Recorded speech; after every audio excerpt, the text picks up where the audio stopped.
أعوذ بالله من الشيطان الرجيم بسم الله الرحمن الرحيم الحمد لله رب العالمين الرحمن الرحيم مالك يوم الدين إياك نعبد وإياك نستعين اهدنا الصراط المستقيم صراط الذين أنعمت عليهم غير المغضوب عليهم ولا الضالين.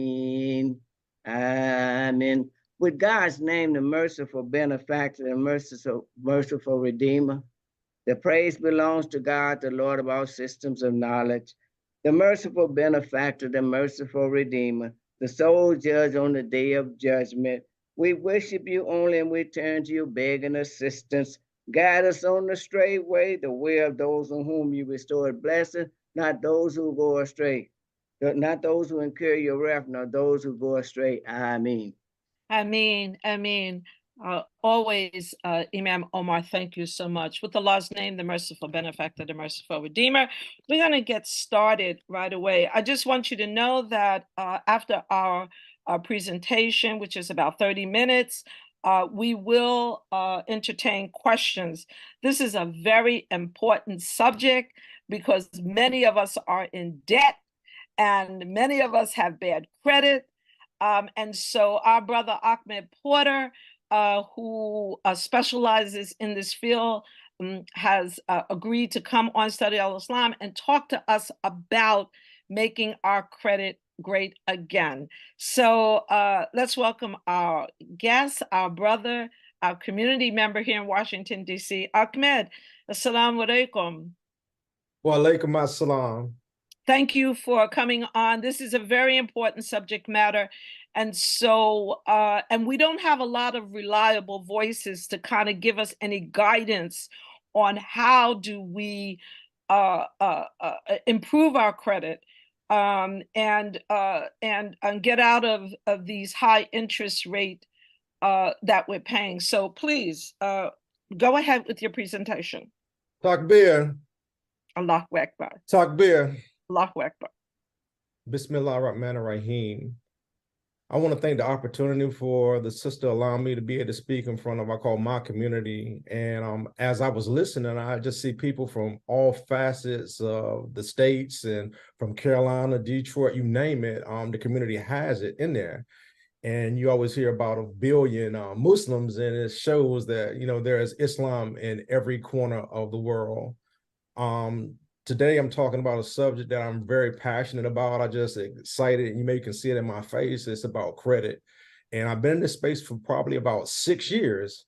And this space has really changed not only me, myself, but it has changed my family. It changed the people that are around me by being able to implement the credit.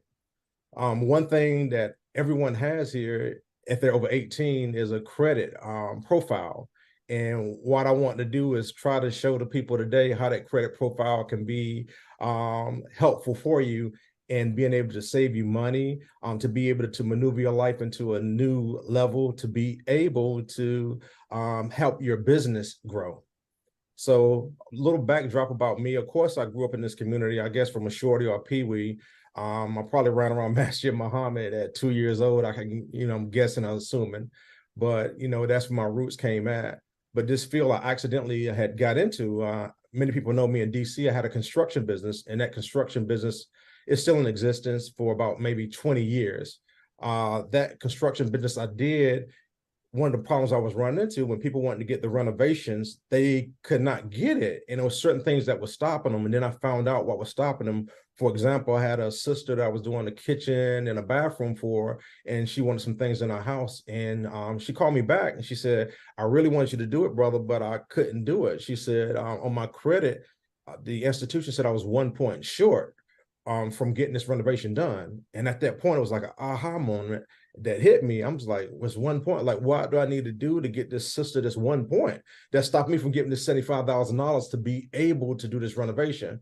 So long story short, what I did was ask her to send me her report. When I looked at her report, I found out there was some inaccuracies on that report.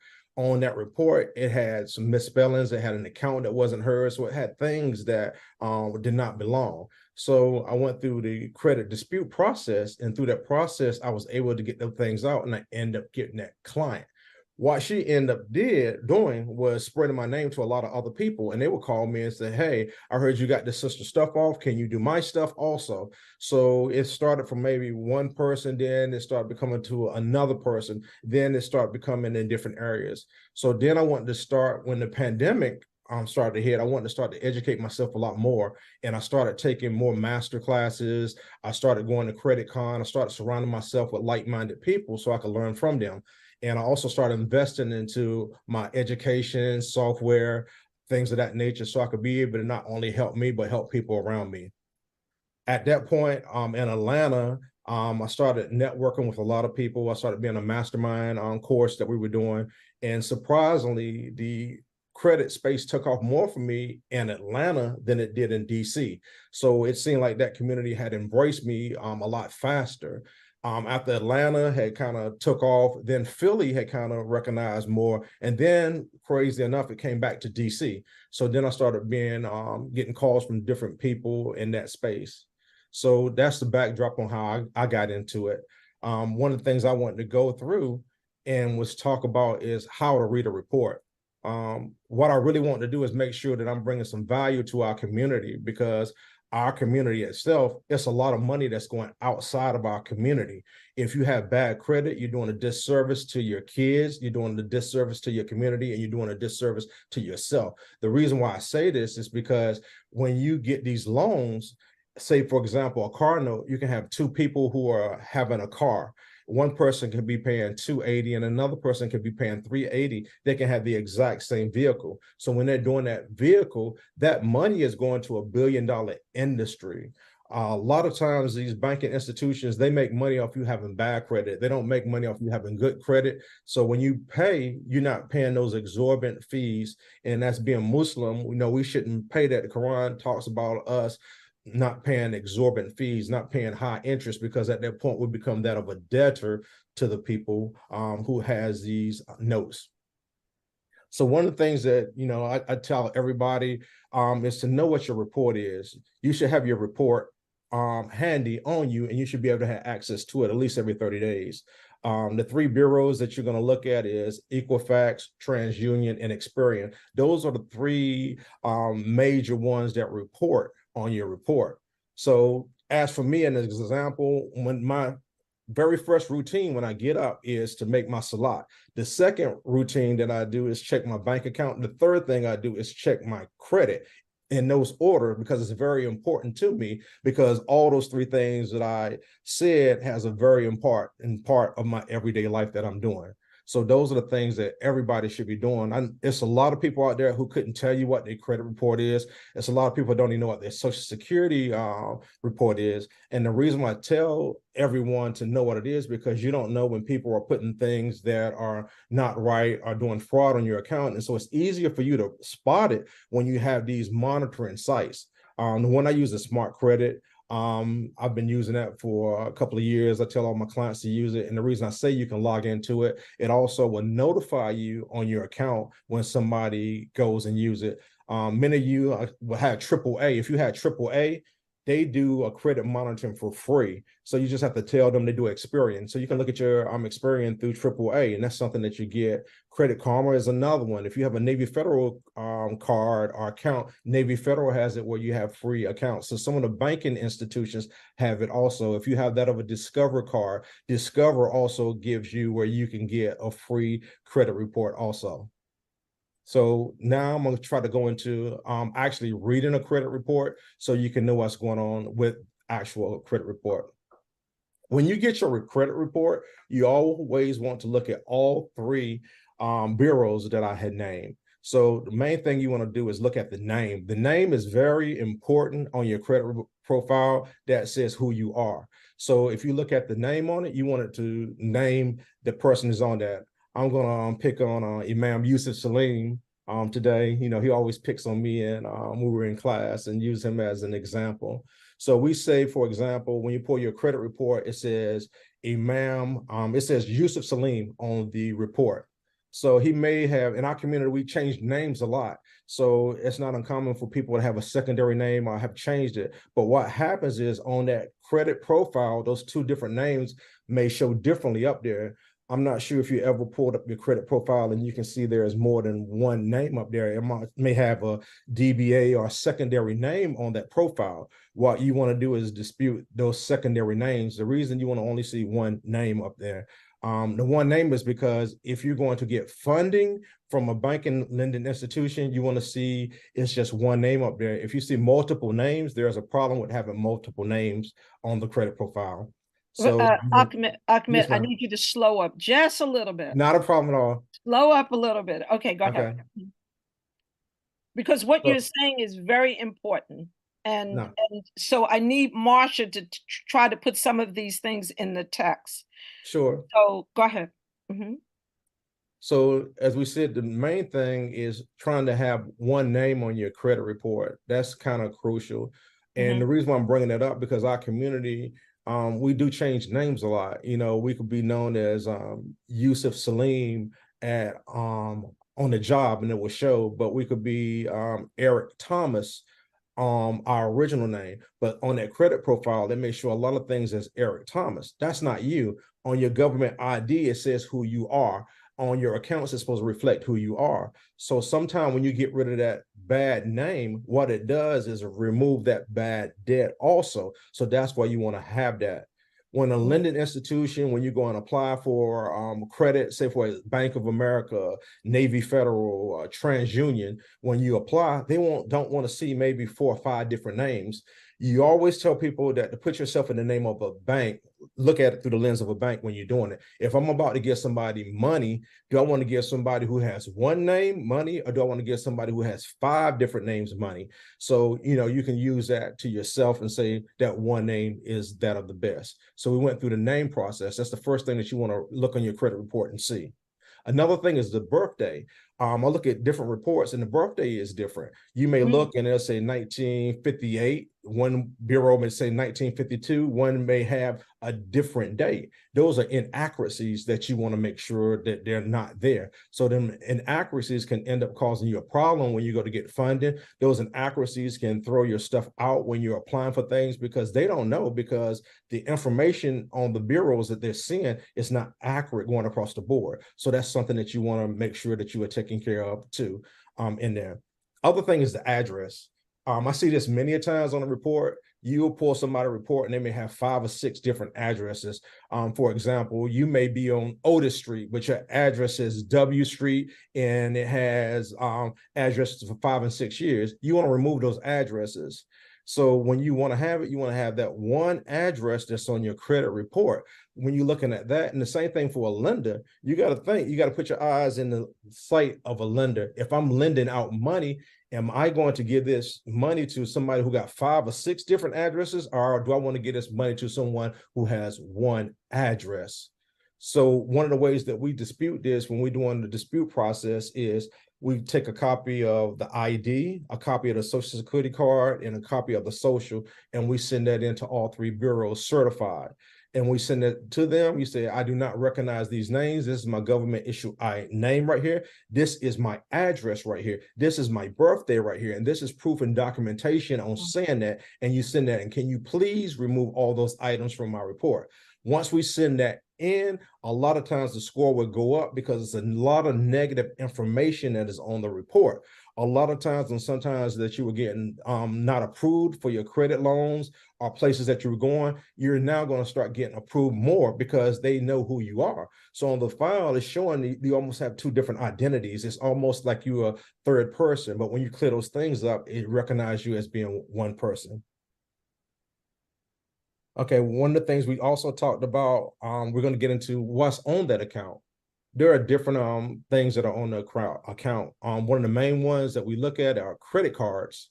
The credit card, when you look at it, it should have a couple of things. One of it should have the name of the lending institution who is on that credit report. So when you apply for your credit, it should say Navy Federal, it should pay Chase, it should pay Tourist, it should say Discovery on that report. It should also have that date when you establish this credit report up there. So when you're looking at your report, sometime when we dispute it, if that date's not up there, it's inaccurate information. So you're going to see the date. Another thing that you're going to want to see is the balance. So when you have that on that report, that balance is something that's supposed to be shown, and it's supposed to be shown all the way across the board when you're doing it on your credit report. So those are the things that you're going to see on a credit report also. Another thing that you may notice, there's another section it has up there is for public records.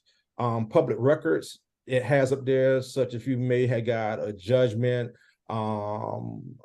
bankruptcy, Chapter 7, those will be up there on public records. Some things that you're going to see on public records are also that I've seen is going to be child support. If you owe child support, those things that are going to be shown on that of as a judgment too. If you owed money in a court proceeding, those will be reported on your credit report, and it will be on judgment. The reason why this is on your credit report, these are lenders, these are underwriters that are looking at that, and they're trying to deem if you're credit worthy to be able to give you money. So the thing is with the score, if your score is in a higher level, the more money that you're going to be able to get according to the people who are giving out the funds and the money. So if you have a higher score, the likelihood on you are foreclosing or not paying the debt is less. If you have a lower score, that means the likelihood on you not paying that debt is a lot higher. So that's normally how that goes. So they go through and they do the algorithms on what's being able to do, and they look at that score and say, hey, Yusuf Salim, his score is that of 800, and based off this, we're going to give him this amount of money. Hey, Yusuf Salim missed a couple payments and his score is at 680. We're not going to be able to give him 20, but we may give him 12.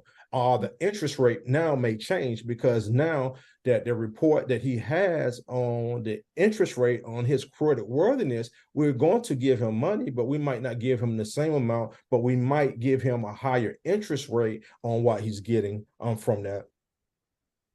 So another thing that's up there is going to be installment loans. One of the installment loans that you're going to look at, the most common one is really the most common that you're always going to see is going to be that of a mortgage. It's going to show up there on your report. It's going to show who your mortgage is with. So for example, whatever mortgage company you're with, you're going to see that on your report. If you're with Nation Star, for example, Nation Star is going to show when you had that mortgage, and it's going to show the amount. One of the things that fluctuate a little bit is when they sell your mortgage. Many people have got that in the mail, and it'll say, you're no longer with Nation Star, you're with a new mortgage company now. So when you're with that new mortgage company, what happens a lot of time, that debt on your payment changes. So a lot of times we're able to dispute a lot of stuff on the mortgage because the original lender does not really have that debt anymore. Another thing that you're going to see on that report, which is common for that loan, is going to be cars. Your car is going to show up on the report, and usually it's going to show up on who you have the financing with. So you could have bought a Mercedes. 9 times 10, it might not show off Mercedes if you went to a credit union and got it. My vehicle, I went to the credit union and got, so on my report, it shows from the credit union. The same way, it's going to list the original person who has the debt. It's going to show the amount of that debt that's going to be on the report. It's going to show the terms on that report also that you're going to see up there. So those are the ones that you're going to look at. So you're going to have a revolving debt that's usually going to show that's on that report, and you're going to have installments. So those are the 2 most common things that you're going to see on that credit report. So when you see those things, you're going to know what's on that credit report. So I went through the major things that you would see on your credit report, and you know how to read that on your credit report. So wanted to ask a question, and I guess I could put a 1 in the chat if they can. How many people have actually signed for someone to be able to get something in their name? So if you ever had someone that you had to sign for a car, a house, or a credit card and use it, my suggestion is don't do that. So, you know, put it in a 1. I want to ask this, how did it end up going for you? The reason why I say don't do that, because a lot of times you're the person who's guaranteeing that. I hear a lot of people that come to me, and I want to say probably about 40% of the people that I do the credit repair for is from people who have co-signed for people. You get it all the time, and they come with the story, and it's legitimate at that time. And they play on your sensitivity and like, hey, mom, hey, dad, I need you to co-sign for me this car. I need to get to school. And you say no, you know, that's not a good idea. And they come back, what if I break down? What if I need this? Or I need a credit card. What if the emergency happens? And what happens is that you take your good credit and you extend it to another person. When you extend it to another person, what ends up happening that you are responsible. You're responsible for that debt. And a lot of times you're giving these access to money to people who have no inclination on how to pay bills. Their money management is not the best. When they're doing it, it indirectly affects you. So not only is your credit, you know, went down, the person that you're dealing with credit is also messed up. So one of the things I always say, try not to co-sign for somebody. My thing is try to build a credit report up. At a young age, you can start building people's credit. My son, you know, he's on my credit cards. I have an LLC to set up for him. So certain things that you can do as a parent to kind of help them out. One of the things that we also do when we send our kids off to school, we send them and telling them about, you know, be aware of these people, be aware of dangerous situations. But one of the things that we don't send them is having a financial literacy on how to balance their credit cards, a financial literacy on how to be able to pay their things on time, a financial literacy on how to look at their credit report, because these things are very crucial and they're going to use these for the rest of their life. It's going to determine what kind of car they have, what type of place they're going to stay in, and sometimes the type of job that they're going to have.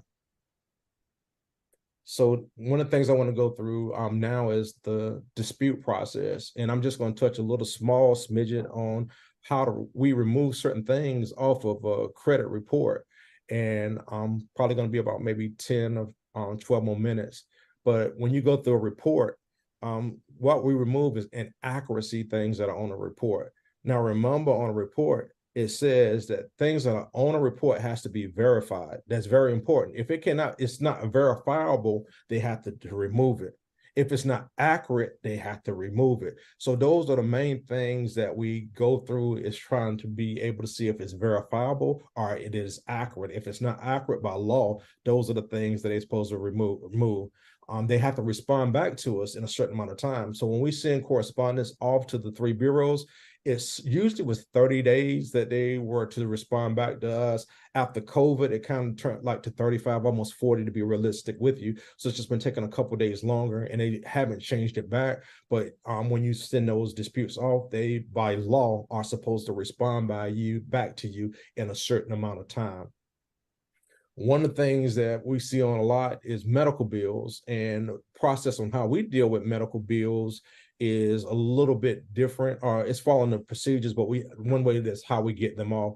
So a medical bill, we're going to use a hypothetical situation, and I'm using Imam Yusuf Salim as my go-to person to talk about. So we're saying Imam Yusuf Salim has a credit report, and on this credit report, he went through some medical challenges. On that medical challenges on his report, we look and we just creating this hypothetically. This is not actually a real situation. I'm just using them for demonstration purposes. So on his credit report, it shows that he has Duke Medical. And on the next report, it shows that he has Duke Medical cancer. I'm not saying that he has cancer or anything. It's just for the sake of showing how to dispute a process in there and why you dispute it and can dispute it.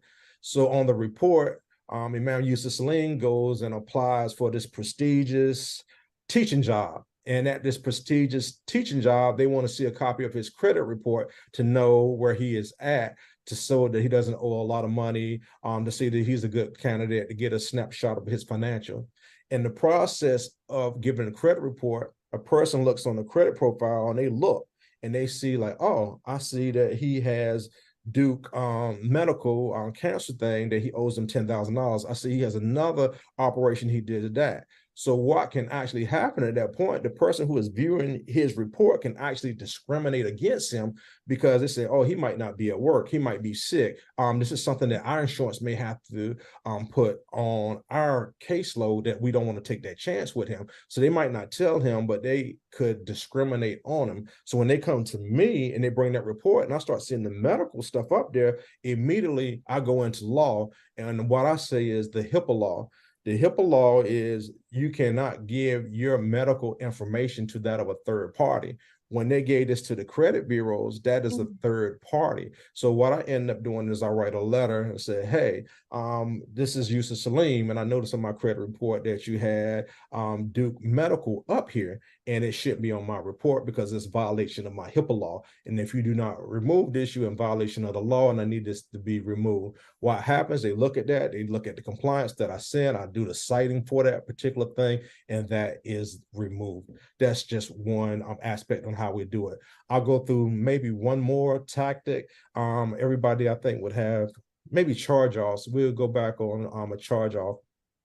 The charge-off, for example, is this is what takes place. When you have an account, the first thing you get is a 30 days. They call you, every account must be paid within 30 days of you receiving that debt. So that's by the law. So after 30 days, what happens? Usually it's a 30-day late. The second time they send you is that of a 60-day late. And the third time they send it to you is a 90-day late. Each time that you do that, your credit drops on them sending that to you.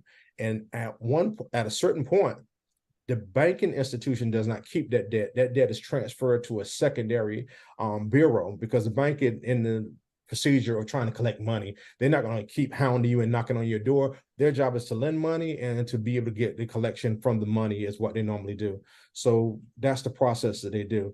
Once that account is sold to that of a third party, they put it on your credit profile. When we look at that credit profile, one of the first things that we do and we say is like, hey, notice that you have, I'll give you an example, Mid-Atlantic is one of the main ones they do. And I see a lot of car payments that may be on that particular one.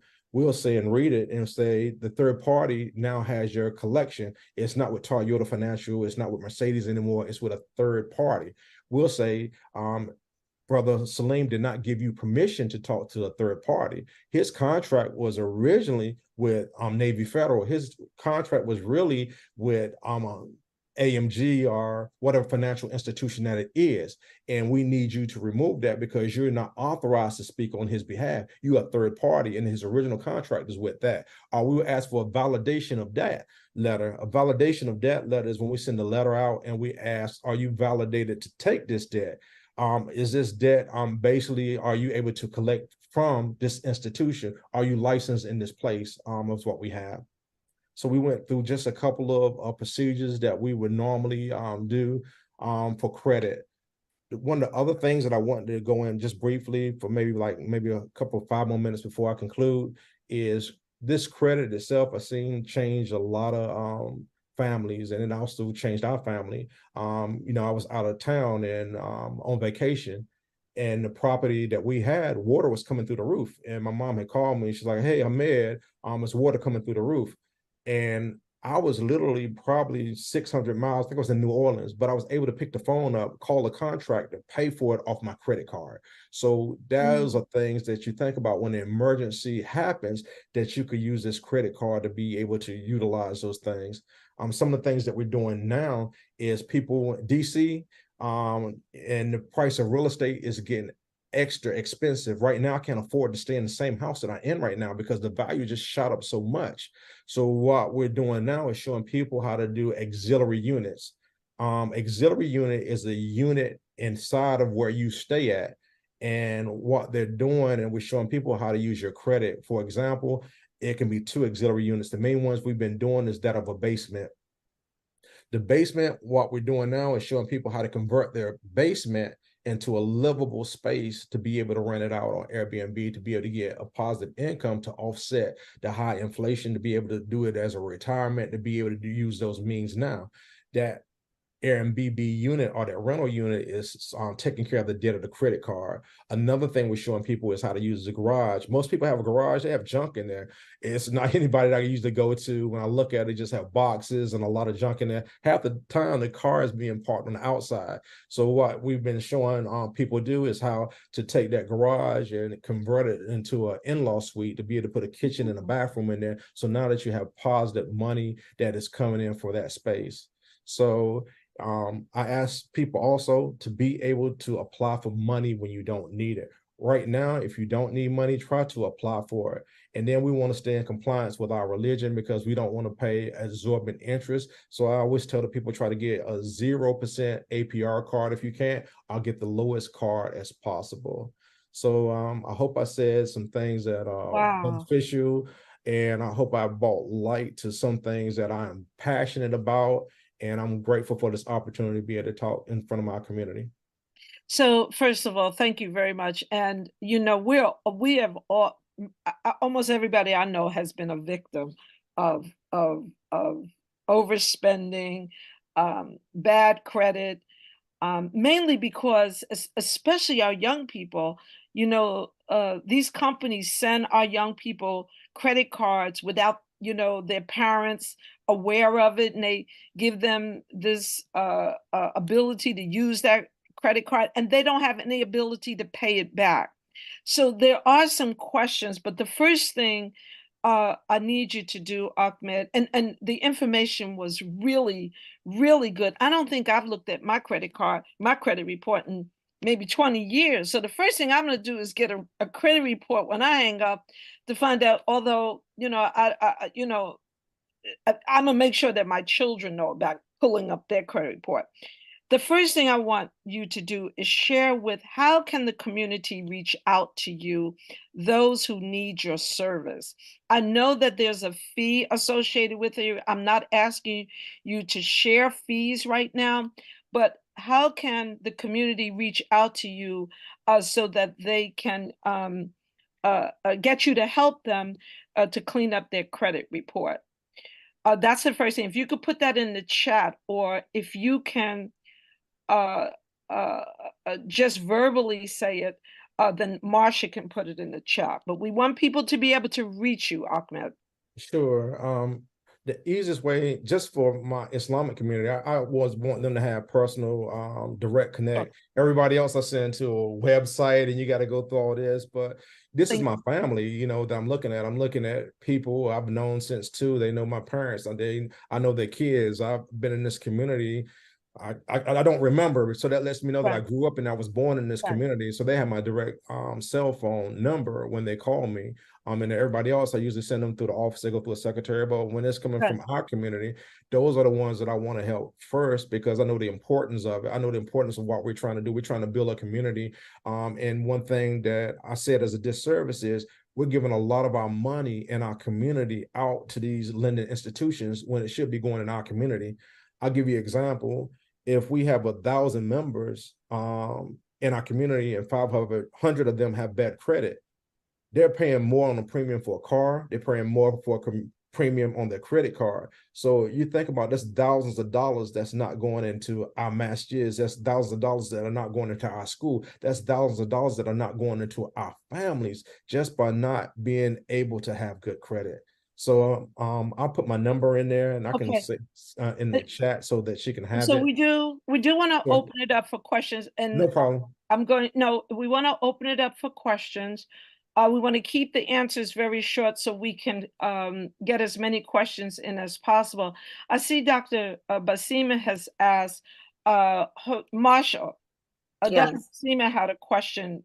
Can you see it? So, sure, I can see it. And so her question is, for clarity, can you expound upon the time frame items will remain on one's credit? So how long will those items be on one's credit? I guess particularly the negative ones. How long do they stay there? According to the law, there's 2 things: your charge off and your collections. They usually remain up there for a 7-year time period. That's the normal time. After 7 years, they're removed. A bankruptcy is more. A bankruptcy is usually about 10 years. That's for chapter 7 or 13. So those are things that will be longer. And I think a judgment can remain longer than that. So the average person on their profile that we're looking at, if you don't get this done, that means you're in a state of not having good credit or able to, you're paying more for 7 years. That's a long time. I was also told that if you have credit cards that you're no longer using, you should close them and take them off of your credit rating. Is because that also places you at a higher risk or lowers your credit rating? Is that so? No, total opposite. If you have a credit card and it's in good standing, do not close that credit card out. What it does is part of your score is on the history of your score. So if you look at it, your payment history is what makes up your score. If you close that card off, what you're doing is killing your history. So when people look at it, it's showing your payment history. My thing is to keep the balance low on that card, and every now and then use it, because if that card is not being used, sometimes the bank will close that card out. You ever had a card and for no reason you get a letter in the mail and say, hey, this is Chase, we're canceling your card, and you had $5,000 on that card. So what I tell people, just go buy some gas on it. It don't have to be anything expensive, and pay it back next month, because it shows activity on that card. What the bank normally does is they do a snapshot on their cards and they see what card is inactive. If it's inactive, you're more of a risk, because a person can use fraudulent manners and use that card, and 9 times out of 10, you're not going to know it because you're not looking at that card all the time. Marsha, we have other questions. I see that. Yes, we do. And so let me just make sure I'm not skipping any. Okay. So this next one is a little compounded, so I'm gonna give it to you in pieces, right? No so problem. The first one is, can you address debt to income ratio? And so if you want to answer that, I'll let you answer that. And then there's a question here connected to student loans as well. Okay, the debt to income ratio, this is what happens when you get a card. The more you use on that card, the more less credit worthy you are. You want to keep your balance down low, that's what they're talking about. So for example, if you have a card and it has $1,000 on it, the most you want to use on that card is $300. The more you use on that card, the more your score is going to drop some, because then you're maxing out that card. The lower that debt to income ratio, the better you are when you apply for money. The better you're looking more sexier to the banks, and they say, hey, you don't need money. And it's funny, the banks want to give you more money when you don't need it. Okay. And then the next question is, how are student loans that are shown on your credit report evaluated? Student loans, that's a good question. Whoever asked that question, I see a lot of people with student loans on there, and student loans are positive if they're showing that they're going to be paid, because you got to think about the history time that you had those student loans. So a lot of people, they'll go back and like, oh, can you remove my student loans? Yeah, it can be removed off your credit profile. But the problem is, if it's a positive account, you don't want to remove anything that's positive on your report, because it shows it's positive. It shows that you went to school. It shows that you have been paying this and it's paid on as agreed on. And sometimes it helps your score. So you don't want to remove those student loans if they're showing that a positive. If they're negative, then you go after the negative item and try to address them. But if they're positive, my recommendation is to leave them up there. Okay. And earlier you did address what to do if we have cards on our report or accounts on our report that are open but don't have a balance. But what if the account is closed and it's still on the report? What do we do about those?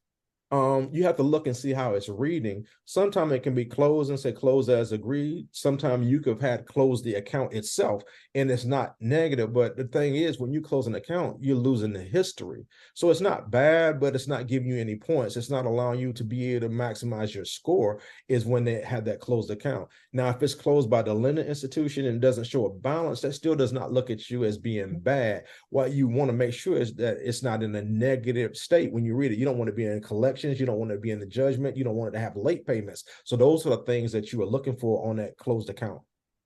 So what is a good credit score? Let me ask you this: is a good credit score? Does your age have anything to do with for example, I'm a senior, I have an excellent credit score, but I can't get any money because of the fact that I don't have a good paying job anymore. I'm in retirement. So having a good credit score for me, what is the benefit? And then versus a young person, what is a good credit score, first of all? What is it? Where's the range of a good credit score? Okay, let me rephrase that. It's really, people look at a number as having a good credit score. It's what's on your report. So a lot of people like, I have 700, I have 800. I've seen people with 780 and can't get anything because there's nothing on the report. You don't have accounts. So what we do sometimes is get people funding to be able to help them get their business. You have to have 10 positive accounts that are on your profile. When you have that many accounts, bank are looking at you, you're dealing with all these different people. If you're paying all 10 of them on time, 9 times out of 10, you're going to pay me on time. As being a senior, you have to look at it's life or death, I would say, for a senior, because you got to think a lot of problems come at your feet as being a senior and trying to manage that family. So you got to think, if somebody dies, I'm just using as a hypothetical in there, somebody in your family passes away, you're going to be the first one to get that call. But a lot of times the people don't have the insurance. A lot of times people can't take care of those things. And I hate to see a GoFundMe page. A GoFundMe page you don't have to do, because you can go to the place that has the janazah or the funeral and swipe your credit card and be able to take care of this. So why are we putting our community in those positions that we have to go and, beg the community and say, oh, we need this and we need that? And just one person in the community could just swipe the card. And if the person didn't pay you back, I could have paid on this card in time, but I'm able to put my family inside the ground. And one thing I want to make sure, people need to change their spending habit. If you got a debit card, get rid of it. Do not use a debit card. The reason I say a debit card, people have access to your account. So when you go into these gas stations and some of these vendors, they have card readers on them. I know y'all seen them on the news a lot. So if they have a card reader on it, they're able to take your information and basically clone your card, and we can go on a spending spree. Sometimes they even see them at McDonald's and some of the places everybody uses their card. But if you have a debit card, you don't have the protection as you do of a credit card. So what happens on that skimmer, when you use that debit card, I got access to your account. So say, for example, by you being a senior, you may have all your money inside that account. You may have your payments and everything. I'm able to pull that out without you knowing by the way that you're using that debit card. If you use a credit card, it doesn't bother you. All you have to do is pick the phone up and say, hey, somebody compromised my credit card. They're going to do it immediately. With a debit card, it's not like that. So you can start getting bad credit just on waiting for them to do the investigation on who took the money out of your account. And who knows, you might have had a doctor's appointment. You may have had a trip you had to go through. So do not use your debit card if you can, by all means. That's interesting, because that's all I use is a debit card. And it's interesting because I just found out from that Amazon that somebody has attached themselves to my account and are ordering from Amazon on my account. By the mercy of Allah, they are deleting it because it is verifiable that it wasn't delivered to me. But had I not seen that by accident, by accident, I wouldn't have known that someone was attaching themselves to and ordering from Amazon. So we really have to be that about the debit card. This is the first time I'm hearing about that. So I definitely will stop using my debit card. I will definitely stop using my debit. And we use our debit card at the supermarkets all the time. All the time.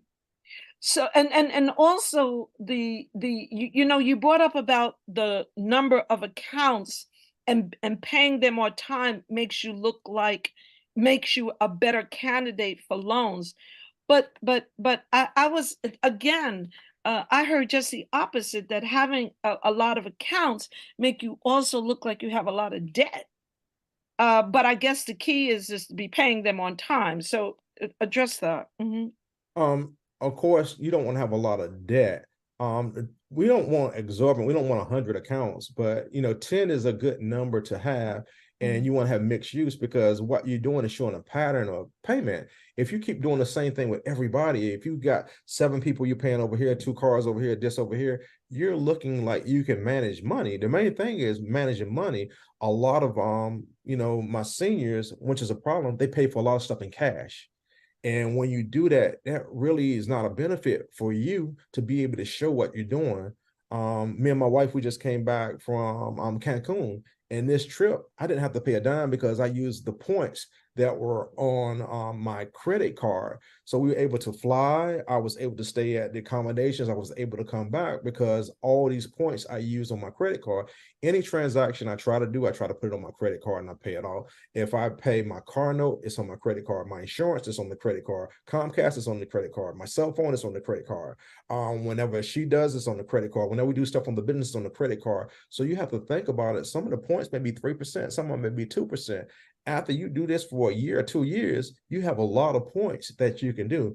And some other thing, you also have protection on the American Express card. You have warranties that are on that product when you use it. So for example, you buy something that's damaged, like an appliances, American Express can do it. Your cell phone itself, many people, they get you with the iPhone, you have to pay some money for the insurance. If you have American Express, you don't have to do that. They have an automatic insurance on that particular phone. So what I tell people to do, call the people that you have your card with and ask them, what benefits do you have? What stuff do you have that's not listed in there? And they will go through it and they'll tell you and you'll write it off. And some may be better on gas. If that card is better on gas, when you get to the gas station, this is the card that you're going to use for gas. Some may have promotions on the food. When you get there, this is the one that you're going to use on the food, because those are what they're driven these cards for you to use.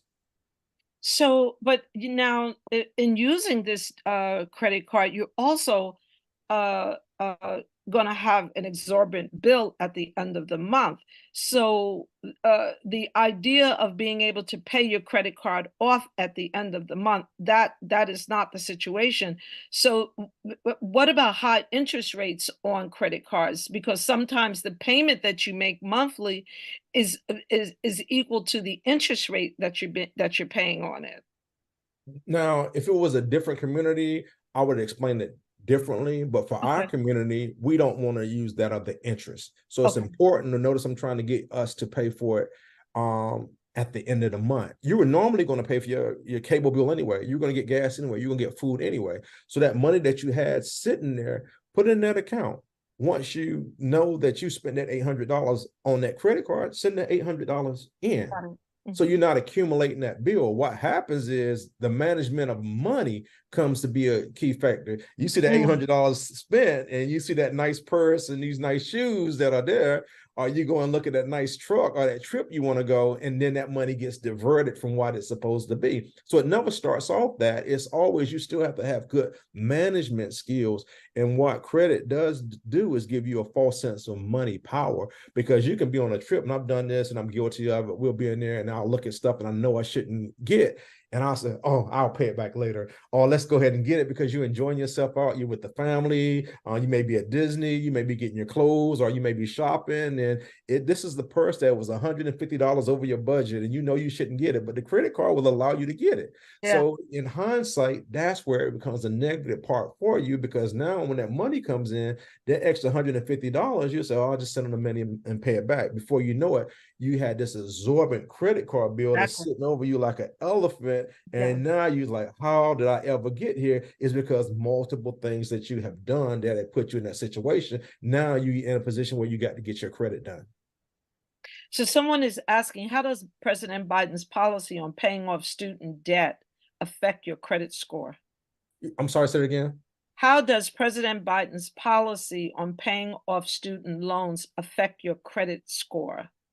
From what it seemed like it would be I'm not 100% sure on that question, so I don't want to give any wrong information out. But what I'm looking at, if it's a debt that's paid, it should be the same as any debt that's paid. So it just knocks down the debt that you have.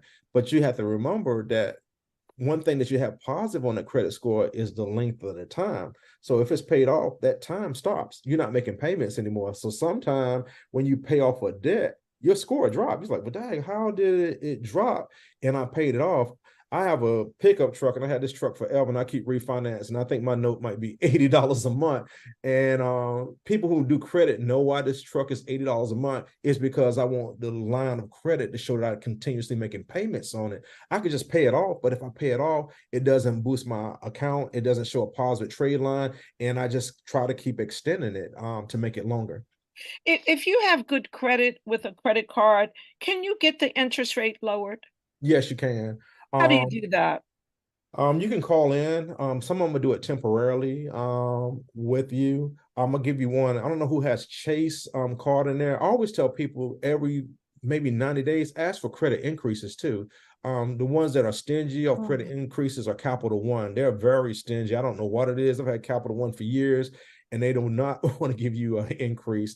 The credit unions are one of the easier people to get funding to. So when people come to us and trying to get money and funding to go into their barbershop or their salon or try to start their businesses, the first place I send them is the credit unions, because they're a little more relaxed with the money when you're about to get the money from them. Now, you've mentioned a couple of credit card names, so you obviously have some favorites. You mentioned American Express because of the points that you get and the other benefits of American Express. I just want to make sure I'm clear on that. I'm not a what you say, a spokesperson, but what's been working for me, I tell people what's worked for me. Yep. American Express, in my opinion, is the Rolls Royce of treatment. I like people the way they treat me. So, I go to certain restaurants. You got a first time to show me that you got a good service. I'm not coming back because there's so many restaurants. So if you treat me good and the food is there, we're going to be there on a consistent basis. So American Express rolls out a good treatment for their people. Any dispute you have, American Express shuts it down for the vendor. You don't have to go through that. If you have somebody shaky that you're making a payment to, pay them with American Express. Another thing too, if you're getting renovation work done on your house and you hear a lot of horror stories about contractors who are taking people money, pay them in a credit card. So that cuts out all that. So you don't have to go back and forth with them. You can just tell them one time, I need you to correct this stuff. If it's not done, you call American Express. Hey, I had a contractor come in here and he did all this for me and he didn't do it and he didn't satisfy his requirement. American Express is going to take that money and put it back into your account. So you want to use it because they're the gorilla in the room who are protecting for you. American Express, you also have roadside assistance. Your car break down with American Express, they're going to send somebody out and do you a tow. They're going to give you a jump. If you get locked outside your house with American Express, they're going to come in and open the door for you. I've had people who have been in other countries and lost their car. They physically came out and bought the car to them and cut the card on the spot for American Express. They have free concerts that they do yearly for their members. They have points, they have rewards. It's just so much that they do. The credit unions is another one I strongly recommend over a regular bank if you're getting a car. Only reason I ask that, with a credit union, you are a member. Always remember that. Remember when you join most credit unions, they ask you for that $5. People don't realize that. What are they asking you that $5 for? It's because you paid to a membership of that. A lot of people, what they should do is go to these meetings. You're a member. You never thought about it. So when you're in there and you're networking and want to know why certain things I don't know and they know, because they're going to these meetings of the credit union. If you ask, they'll send it to you. It's on the websites. Be a part of the nonprofit too, because, as our community, it might be a good idea to go and talk to some of these chairmen, some of these other people, but we don't really sometimes look at those avenues. They'll post it on their website and they'll say, okay, we have a golf clinic with Maryland University. That may be them. So you could go out there, you could participate in. They may have a car wash or whatever. It's all of these places have their charity that they do. And I think it's a good idea that our community may want to try to benefit from that. And we have many members, so we can send hundreds of people to come and bank with them and do things with them, and we can show up, but that starts establishing a relationship. And sometimes that relationship is candid. One quick thing, on the car, notice I said a car. If you go through the credit unions, when they come to repossess a car, it takes them longer to do a repo than a regular bank. Usually after 60 days, banking institutions like Bank of America will come in and repossess your car. But with a credit, they would do it differently. With a credit union, I'm sorry, we're the credit union. It takes them longer. It may take them up to 4 months. And then sometimes you can call and maybe extend it. So that's where you want to get your car from, because, you know, you never know when you may be going through hard times. And that's just something that you want to know by being able to get it to a different vendor, because you're a member instead of just out of a customer that they're trying to get money out of. Can I say something? Yes. What about using PayPal and those other type of paying systems? PayPal is more secure form of payment that I've seen. They kind of protect the people. What I try to do is make sure I'm steering people to things that are protecting you. Cash App, I mean, y'all know Cash App, once you send it, you go on. Yeah. Cash App is the wild, wild west. You want to get the money to them, but it's good for a small, you know, 20, 30, or whatever it is. I wouldn't be sending a large sum of money to someone off the Cash App. And then I always tell people to send $1, you know, ask the person they receive it. I'm guilty of myself. I don't look at the picture and hit the wrong symbol and sent the $75. And I know it's not even needing me calling back or send anything. That money is gone. So I didn't follow my own practice by just glancing at the thing. I'm at the light and somebody, Dad, I need this. You know, it's just life. And I'll send it and the money's gone and nothing I can do about it. So try to use things that are more secure and that will protect you, is what I'm saying. And credit card is first. PayPal is very good also. Marsha, please recognize Muhammad. Yeah, so Muhammad, you can go ahead and take yourself off of mute and ask your question. Yes, assalamu alaikum, everybody. Good morning. I was a little late getting here, but I heard you say something about a loan is good to get a loan if you don't need a loan. I put that in the chat. Can you speak about that, Mr. Porter? Let me rephrase that. I really recommend a HELOC, home equity line of credit, would be the best product that I would tell anybody in our community to get. If you can get it, it's a HELOC. HELOC is a home equity line of credit. And the reason why I say that, if it's sitting dormant, you're not being charged for it. A loan, I wouldn't suggest getting a loan. I'm glad you did clarify that. You can get a credit card, but I wouldn't get a loan, because once you get that loan, you start paying right then and there for that loan. And I don't want you to start paying then and there for a loan, not unless you got some form of executing that payment back. It defeats the purpose, because once you sign that line, they put that money into your account, that meter starts ticking right then and there. The HELOC, the home equity line of credit, you can just sit that dormant. And the reason why I say get it now, apply for it now, so if emergency happens or something comes through, you have access to capital at the lowest interest rate that you can be able to do anything. And I also said, like, if somebody passes away or your transmission on your car messes up, you don't have to use your credit card. You can use your, in case anything happens, I had that HELOC of $60,000 or $70,000 that's sitting there for an emergency use. I might not need it now, but it's always there. So try your hardest. If you're in a position, get a HELOC or even a credit card. You can get the credit card. You don't have to use them. So always apply for credit and increase your credit limits. You don't have to use them. I tell people, put them in a safe. Just have them. And it's just like cash. You have access to capital when you need it for certain things. It may be a good business idea that may come past. It may be an emergency that comes past. You know that I have access to $60,000 or $70,000 that I can't call. And I tell people, how many of us can pick the phone up and ask people for a couple $1,000s? Most of us can't. So the relationship with these lending institutions is golden, that you got access to this type of capital if you need it for certain things that come by, and life just comes at you where you're going to need those things. What about airline cards? You know, like if you fly a certain airline often, getting an airline credit card. I strongly recommend it. I'm guilty of that. I travel so much and I have not done it. Sometimes people say stuff and they're not practicing what they preach. I am not practicing what I'm preaching, but that is something that should be done. If you know you get on Delta, for example, all the time, apply for the Delta card. They're going to give you more points. They're going to be able to give you more things that you can use, and you're maximizing that card.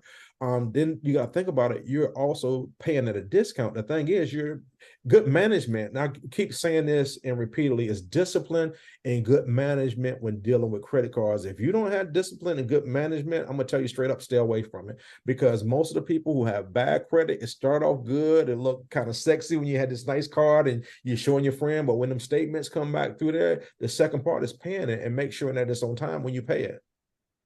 Okay, we have just a few more minutes, but I do want to recognize everybody's hand that's up. So Marsha, let's try to keep it as precise as possible. Marsha, Okay.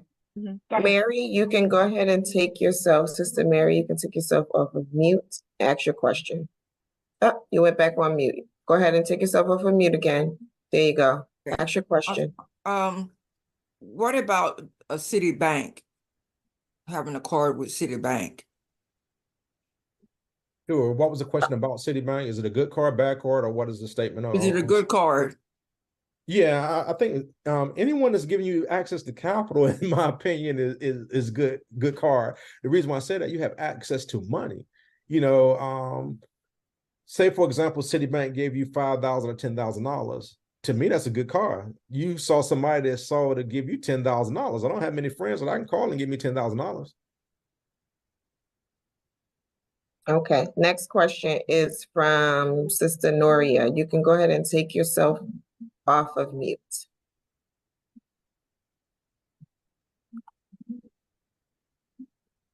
I see you talking. You should see something on your screen asking you to come off of mute. But I do think you need, and you can give Sister Noria, you're still on mute, but I do think we need to make a distinction between having access to cash.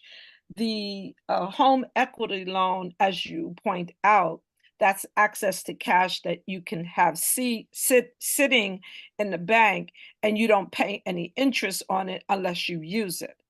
However, with a Citibank credit card, you know, you're going to end up using that credit card. Correct.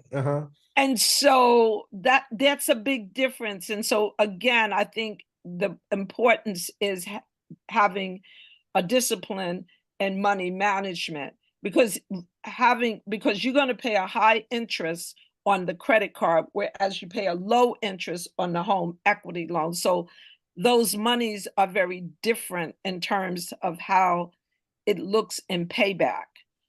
Well, for our community, I'm always try to pay it back within 30 days. Okay. Other communities that I deal with, and sometimes different organizations, they're not paying it back in 30 days. They're trying to leverage that card to be able to make more money off investments and stuff like that. But for us, my thing is, if you have access to that money, use it, wisely, and try to pay it back in 30 days. You don't pay an interest charge if it's paid back on time. That's the caveat. So you still have access to this capital. It's saying after 30 something days that you pay it back, you're going to pay interest. Another card is the American Express Plum card.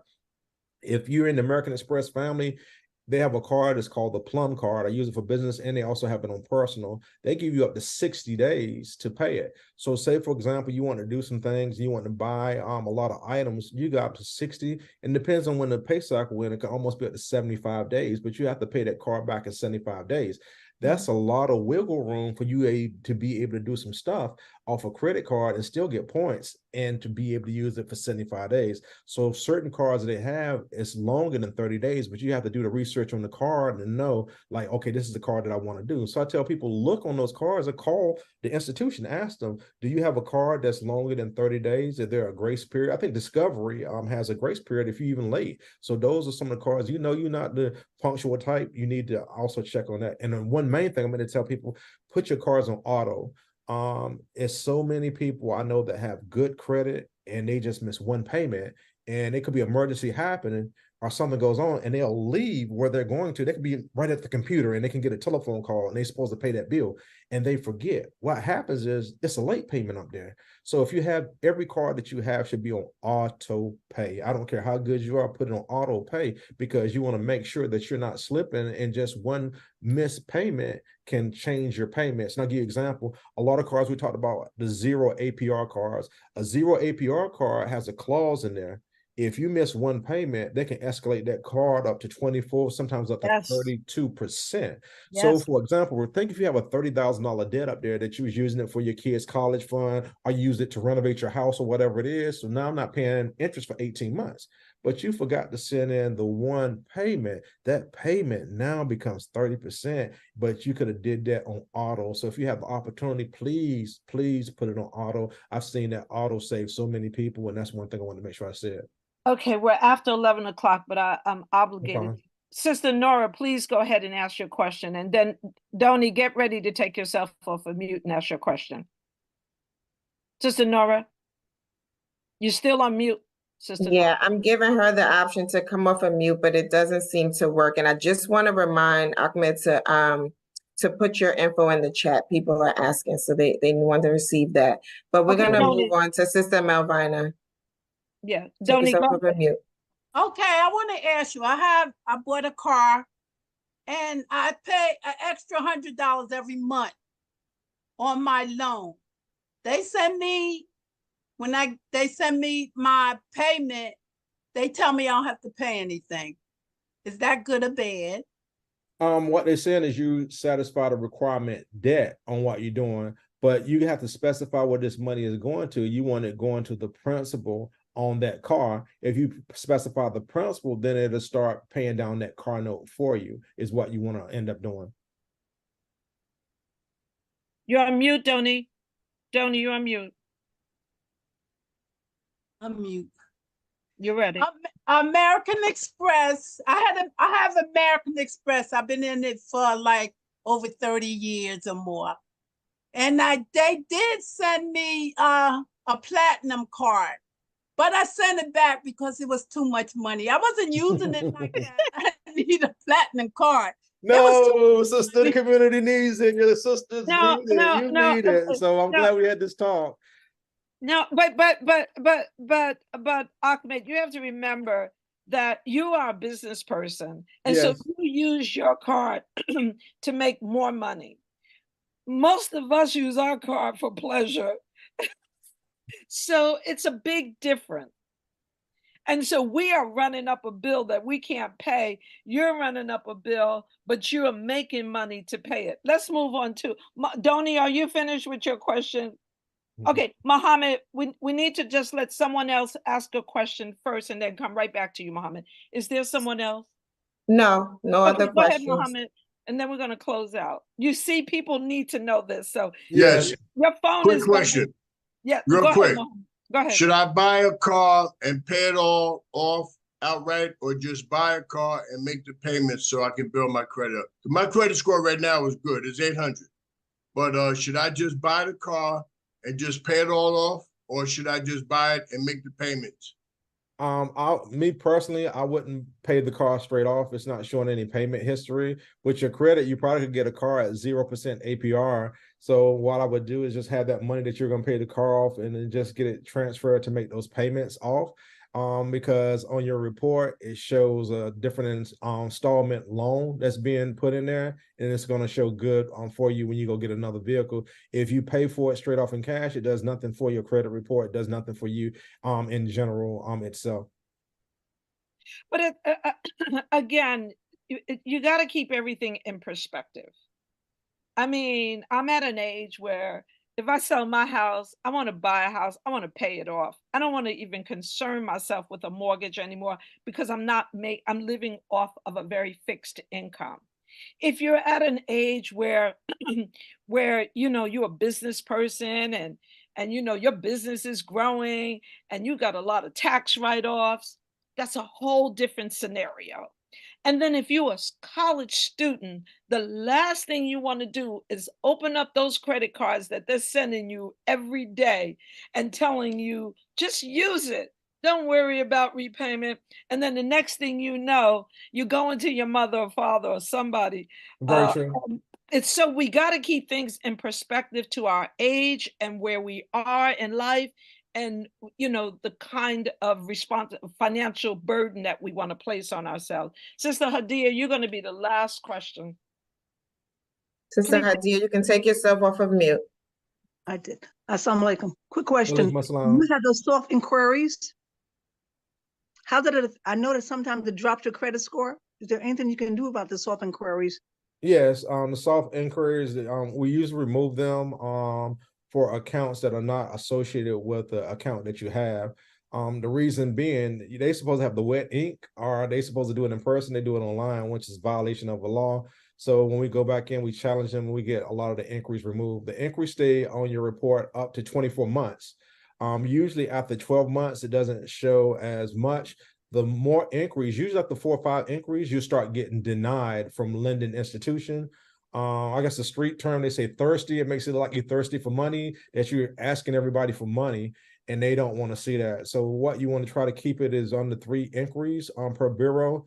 Another thing, each bureau pulls separately. So Experian may be for when you apply for it, TransUnion may be for this one. So when you get those inquiries on it, you want to have a low inquiry score in order when you're applying for certain things.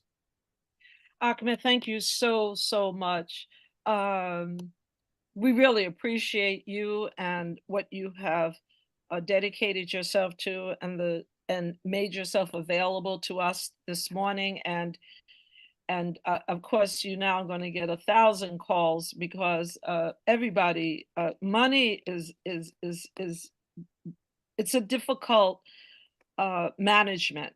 I mean, you know, we have all kinds of, we spend money on everything. We use credit cards for everything. We use debit, but I am going to get rid of my debit card. That is a fact.